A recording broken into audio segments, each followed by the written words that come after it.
I'm Joe Blowers, and I live on a farm a couple of miles south of Mollala, Oregon.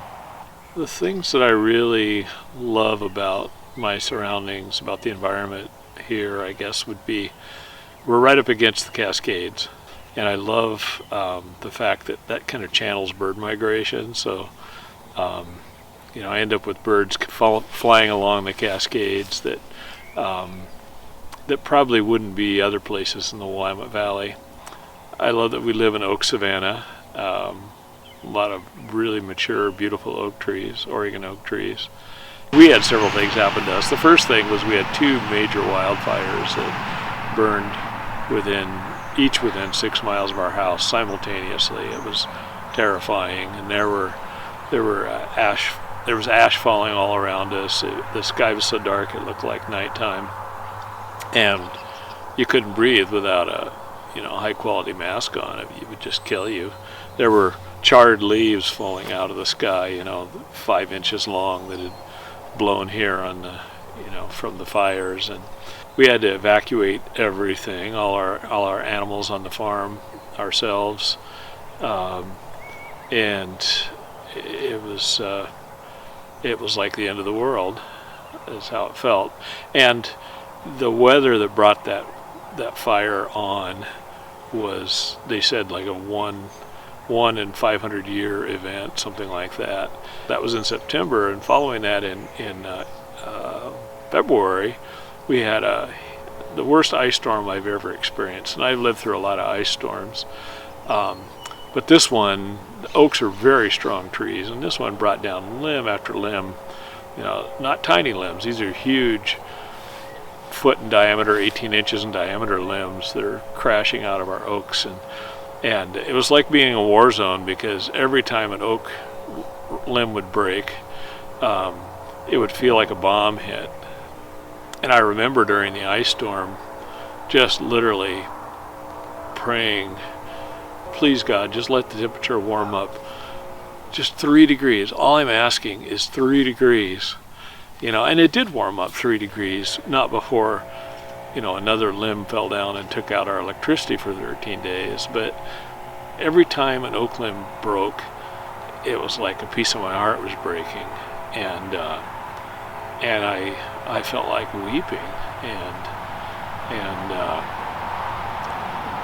So when I was praying that prayer, I was praying for my friends. These oak trees, they shade us in the summer, and they provide all kinds of food for the migrant birds that come through, and they're beautiful, and they're part of my life, and just to see them, I don't think they've had an event like this in 100 years, or maybe probably more, and that was in February. In late June, we had the heat dome, which came over and was the most intense heat event that's ever happened in the northern hemisphere, and it passed right over us. And so one day, Sunday, was 115 degrees here, and the next day was 116. Just to keep from dying, our son would take a bath in the middle of the day, and he has a bathtub in the woods outside, and he said the birds, all kinds of birds, northern tanagers and Buick's wrens and all kinds of things, were landing on his bathtub and drinking water, and they acted like he wasn't even there. They were just so panicked by the heat and in need of water and to get cool. That event was, again, traumatizing, and those all happened in the span of less than 12 months. I've just tried to, rather than traveling to some other country or some other state, I've tried to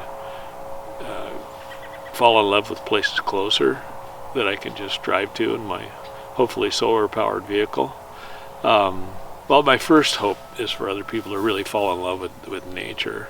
And then once you love something, you care about it enough to start changing your own behavior. I guess my second hope would be that people would, a couple of things. I want them to feel a little bit of urgency.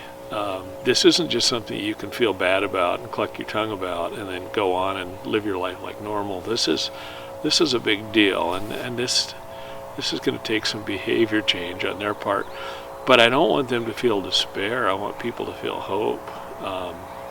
Because I'm an eternal optimist, and in spite of all this horrible stuff I've talked about, I feel like there is hope, and the world we're going into is not going to be the same world that our parents or grandparents lived in, but it can still be a wonderful world, and we can keep the worst effects from happening and start to restore and repair some of the damage that we've done.